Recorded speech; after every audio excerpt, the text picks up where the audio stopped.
Welcome back to What Arty Noobs for General Disturbance. This is the AMX13 F3AM. It's the Tier 6 French SPG. This one's located on the southwest spawn of Karelia, and it's under the command of Strongnoss. Is that Strongnoss? I think it's Strongnoss. He sent in this replay only a short while ago, and I think he's new to the channel. Game on!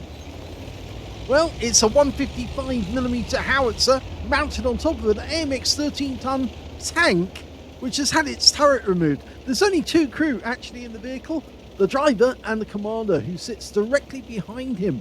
The rest of the crew have to travel in a truck, which also contains all the shells and charges.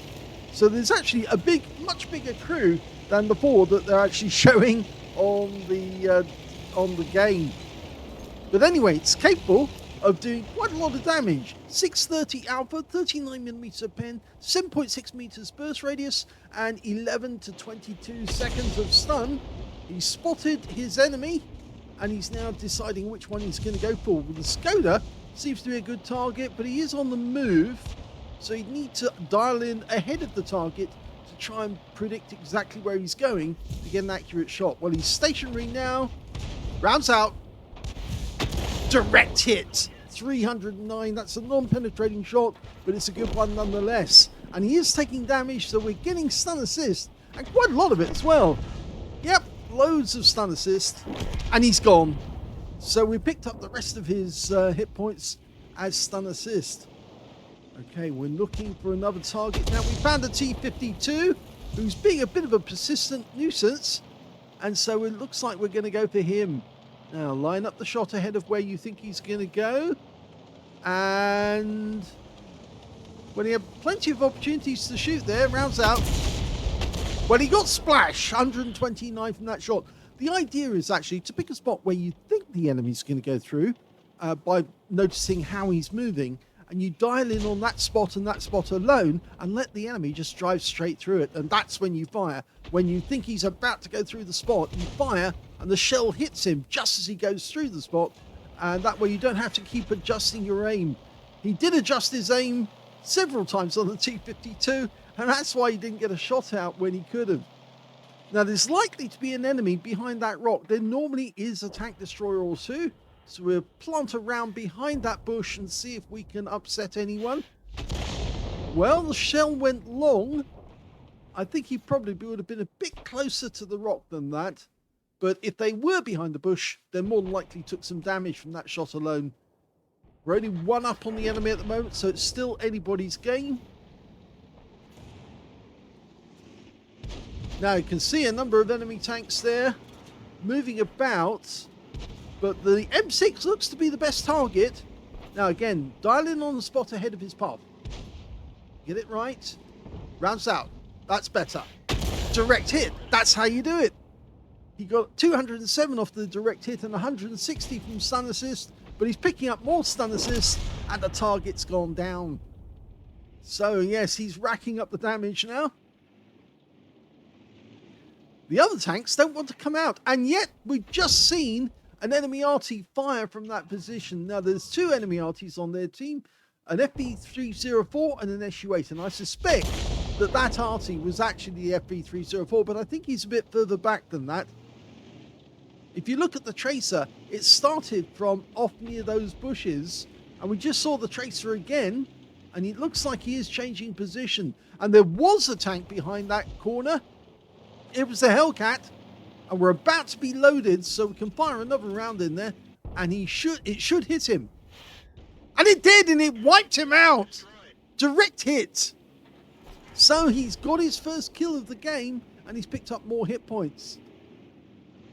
Okay, now, he could try and wait for the enemy Arty to fire again to find out his firing position, but it's probably better to pick a different target. Now, there's a T-52 right up on the west side of the map, but he's not going to go for that. I think he wants to get down into the south channel, and the best way to do that would be to either pick the rock where the tank destroyers normally go. You'll need to be a little bit over to the left here to get past this trench or this inlet for the river. Now pick a spot nearby where it's covered, there's cover from the tree, or actually move along to the second one, which is a bit further on. There's a tree nearby on the left side, and you can see the ARL now. He keeps poking out to see if he can get a shot. Now, go for it. Rounds out. That's another kill. That's 2 now. No, I don't think he's actually sent us in a replay before, but I'm hoping he will send replays in again if he gets ones like this. And he's doing exactly what I hoped he'd do. He's actually picking a spot closer to the enemy, but still a bit further away that they can't actually get at him. We can't see the ARL-44, which might mean he's pulled back and he's worrying about enemy tanks coming around the corner. So he's decided to go defensive. In fact, we just hit him, 277, and I think we saw the enemy Arty again. In fact, we know that the SU-8 is now at the cap area, and we saw the FB304. Yeah, he's a bit behind that rock. He's a little way back from that rock, just enough so he can shoot over the top of it without getting damaged. And I think we're going to see him very shortly, because one of our guys is just about to come around the corner, a T-3485, so he's going to spot the enemy Arty. We can't get our shell to loop over the top of the rock now, we're too far away. The FB304 has got a very high trajectory, so we're firing around in. I think that might have stunned him, but it's more than likely not going to hit him. In fact, he just got shot at by the ARL-44, who worked out where he was. Now, it might be a good idea for him to move up onto the on top of the horseshoe, which is to his left, and shoot at the enemy cap from there. But he wants to get shots on that ARL-44 or the Arty. Okay, we can see the M6 on the enemy team, or one of the M6s decided to go back and try and stop the T-34 from getting close. There's the Arty, the FB304. He's changed position and made himself vulnerable, and now he's about to die. Rounds out. 271 from a nice direct hit, and the shell goes in to finish him off, and that went in from the KV-1S. Okay, we can't see the ARL-44. Every time he seems to fire, he seems to spot where we are. I think we're not using the bush mechanic as much. We need to fall back a bit further, but in fact, he's moving forwards. Now, he needs to knock the tree down directly in front of him and then pull back behind the tree, and that might give him a bit of cover from the ARL-44 and the Giro. There's the enemy Arty, the SU-8. I did say that one of them was up top, and it was the SU-8 up top, and the FB304 is now gone. Okay, you can see the other Arty on our team, the FB304, is trying to get him, and there's the ARL-44. Now, we weren't fully dialed in, but he did get a hit and track the guy. And it looks like we might be able to get a shot on this M6 as well. Our guys are now moving into that area. The Staghound made a bit of a chance there to go behind that rock. He forces the enemy to come out to meet him, but we might be able to get a shot into this these M6s and the ARL. They're the only heavy tanks left. No, unfortunately, he left a bit open, and the M6 took advantage. Okay, so go down into the dip below the ridgeline there.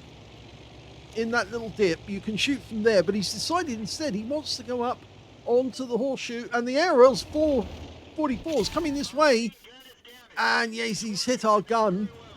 Now we can shotgun him as he gets close, and he is a one-shot now. Get ready for it, aim ahead of his path, and he's gone. So he's out the game. Now, hopefully the M6 doesn't come around the corner too. We need to get up on top. No, he's trying to shotgun the M6. It's the last enemy tank. And he's asking for support as well. Probably not the wisest thing to do, but I think the M6 might be strongly incentivized to try and come around the corner and hit us. And he's not here. Now, he might be behind the corner, just around the next corner.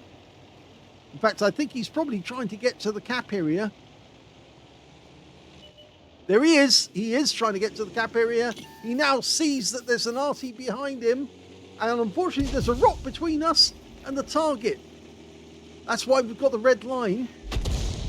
Can we get a green line? No. And now you can see the M6 is trying to open the angle up so he can get a shot at us, as well as a shot for the reset. He has to get the reset. Okay, stop here and then shoot from here. You're getting too close to the enemy. That's why you got hit by the ARL-44 and he saw you. You tried to use the bushes and the cover to stop you from getting wiped out. And now the M6 has got to the top of the cap area. We can't wipe him out with one hit. And we're likely to get wiped out if we get hit ourselves. So we only got damaged on the gun. And that might have thrown our shells out. But the M4A3E8 is going in. And he's trying to get damage. And he has done some damage. When we come up, we need to auto-aim onto the target. Auto-aim on. Oh no, you didn't auto-aim on. And that's why he was able to get a hit. And no, you back round the wrong way. Oh, and I'm afraid it looks like we're going to get wiped out here. He's chasing around after us. And unfortunately, we've got no teammates nearby. Except one tank on our team, who's the KB1S. And he's got no hit points, but he's actually behind the M6. So maybe he can actually get the kill. We're loaded. Now, is he going to chase us? Or is he going to keep coming round? He's decided to double back. Meanwhile, the FV304 is lobbing the shells in. If you're getting close to the enemy, use auto-aim onto the target. It helps depress the gun enough to get a hit on the target. Now, we might be able to lock on. He's waiting, he's baiting us. The FV304 keeps missing him. It's got to be one of the longest shotgun attempts I've seen in a while. He doesn't want to get hit by the M6, but the M6 is getting mightily fed up because he knows there's two more enemy out there and he doesn't want to get hit. So he's withdrawing and trying to disengage. And that was a direct hit by the FV304. Now he's opening the distance. Now we need to get behind this rock. He's opening the distance to try and catch us from a distance. Now he's going to try another shotgun. And he misses again. He didn't auto-aim. Yep, you've got to auto-aim if you want to get the shell to hit the target accurately. Unless you're a really good player, then you can manually aim at the target. Auto-aim helps you. We're keeping him lit. Don't go over the edge, otherwise he will take a shot. We're almost loaded. Auto-aim on. Auto-aim target. Again he misses because he didn't auto-aim. And now the KB1S is in grave danger. Oh dear. There's the 2-minute warning. Now, at this distance, he can get an accurate Arty shot. And he's going for it. We've lost the KB1S. It's just two Artys versus the M6 now. He's trying to get his aim on target, but he can't get the reticule to bear because the target's too close. And if he goes over the other side, he's going to get spotted. And yep, the M6 spotted him. He's now trying to open the distance. But if he does, he might lose sight of the target. He's trying to get a shotgun, but he's not doing it with an auto-aim. And that is costing him.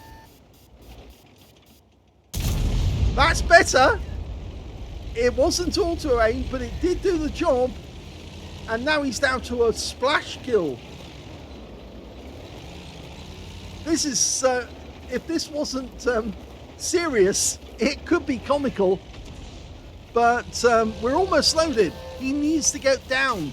He took a round from the M6. He's not loaded yet, but he will be. And he does get the kill.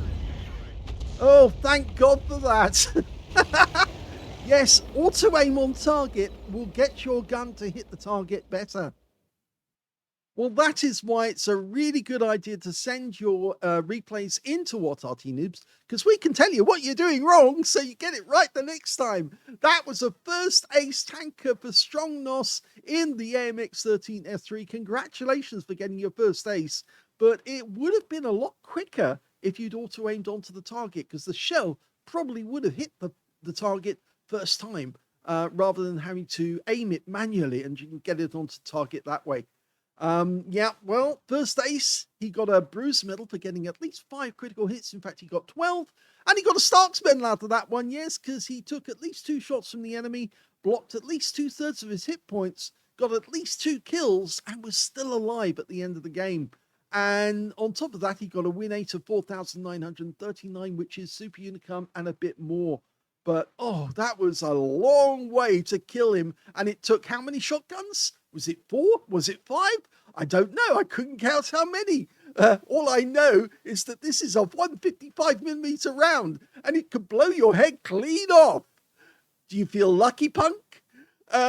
Yes, I couldn't help but do Dirty Harry on that one. But the fact of the matter is, if you'd auto-aimed onto target, I think you probably would have got the kill with the first shot. But anyway, it didn't happen. But he did get the kill in the end. 2 shotguns, which finished off the M6. Let's have a look at the team score and see how he did. Well, he got the highest damage in the game, but he didn't get 20% of the enemy hit pool, and that's why he didn't get the high caliber. 2,254 hit points of damage went to Strongnoss, and he got the Starks medal. The second highest damage in the game turned out to be the M6 that he killed right at the end. He got 1,924, and he picked up a Defender medal for resetting the cap and getting at least 70 defense points. And the third highest damage was the T-3485M, who for a long time was baiting some of the enemy tanks down on that corner, the heavy tanks, but unfortunately he did get wiped out eventually. When it came to kills, the high scorer was the KD-1S, got 5 kills, but he tried to take on the M6, who's got a 90mm gun, and this guy, well, he's only got the 76mm, or at pinch, he's got the 85mm. And yes, unfortunately, he was taken out because he just couldn't stand one hit from an M6 90mm round, and he was out the game. Second highest number of kills went to the M6 with 4. And third highest, well, that went to Strongnoss and also to the SU-8 on the enemy team. They both got 3 kills apiece. When it came to base XP, though, it was Strongnoss, yes. So he's got the highest damage, highest base XP. 1,125 went to Strongnoss, and he was the only one to get over 1,000 base XP in the game. Second highest went to the T-3485M with 988, and the third highest went to the KD-1S on his team with 879. Fired 18 rounds in the game, that's a large amount. Got 9 direct hits and 1 penetrating shot in the game. Now, can we guess which one he penetrated? I'm pretty sure it's the Hellcat. Yes, it was. The shell went right behind the rock. It hit the Hellcat, went straight through his armor, because he's a very weakly armored tank destroyer. So, yes, he was taken out with the first direct hit that struck him. And, yeah, so that's why he was the penetrated one. 12 splashes as well. 2,254 hit points of damage, of which 2,054 was done at more than 300 meters. So it means 200 hit points of damage was actually done to the M6. 3 hits received, only 1 actually penetrated. That was from the M6 towards the end. 2 non-penetrations, and he was lucky for those because the MX-13F3AM doesn't have much in the MX-13F3AM, I should say. Doesn't have much in the way of armor. It's a light tank, so it's only supposed to weigh 16.5 tons. Doesn't really have much armor. In fact, the armor at the front of the vehicle is only 40mm, 20 at the sides, 15 at the rear. So if it actually managed to block a shot, it more than likely hit the tracks of the vehicle, or in this case, actually hit the gun. Yes, I believe he damaged his gun, or had his gun damaged by the ARL 44 once, and I think that was one of the non-penetrating shots. And he also, I think he blocked a shot from one of the other tanks as well. He damaged 9 of the enemy, killed 3, and got 97 hit points of damage assistance on 1,037 of stun assist off 10 stuns. And he got 10 capture points whilst he was in the cap at the end of the game when he shotgunned the M6. He earned 33,727 credits on a premium account. And he earned 1,687 experience points out of it as well. He said clutch Arty play as the title. Well, yes, I think that was part of the problem, actually, because you were trying to manually aim the shotgun to get it on target. But we do have such a thing as auto aim. And if you do that with an Arty at close range to the enemy, it does help guide the shot directly at the target. And so you've got a much better chance of getting a shotgun on a target because the auto aim aims for the center mass of the tank, and you need to hit the center mass of the tank to get the HE to overwhelm the target. If you can manually aim a shell to hit a tank in the weak spot, then even better still. But I think you'll find that most of the top Arty players can only do that if they've got the right circumstances. So if an enemy tank is getting close to them, they may auto aim onto it to make sure that they have a chance of killing him, and then wait and hold their shell to the moment when they know that the center mass is being aimed at. So they don't try to get him if he's coming up over a ridge line, because the center mass will be below the ridge line. But if he's actually in a dip and you're shooting down onto him, auto aim will help drop the gun low enough to actually get the shell onto target. And if there's an obstruction between you and the target, you hang back and hold back and then wait for the target to come around the corner and show the first bit of it. So you're absolutely still, and that means your aim is dialed in. And then you wait for the target to show just a part of its armor, and that's when you let fire and hit the target and overwhelm it with HE damage. But if you auto aim on a target like that M6, you've got a much better chance of getting a hit. I hope you enjoyed that replay. I hope Strongnoss sends in, it's actually Strongnoss, isn't it? Not Strongboss. I hope he sends in more replays so we can actually give him all the tips that we can so he gets better games. But that was a good one and quite interesting towards the end, although a little worrying when he kept missing it with shotguns, because yeah, that's when you really do need to get a little help to get the shell to hit the target. Hope you enjoyed that replay. If you did, please give the video a like, do subscribe to our channel, leave a little comment down below because it feeds the algorithm, and please do visit the GoFundMe for Edwin E20 because we're trying to help him out with his house. There's a GoFundMe started by the awesome Epic guys, and the more we can send him, even if it's tiny amounts, the more that we send him, the better. We have a chance of helping him save his home and keep those videos coming out from their channel. Thanks for watching.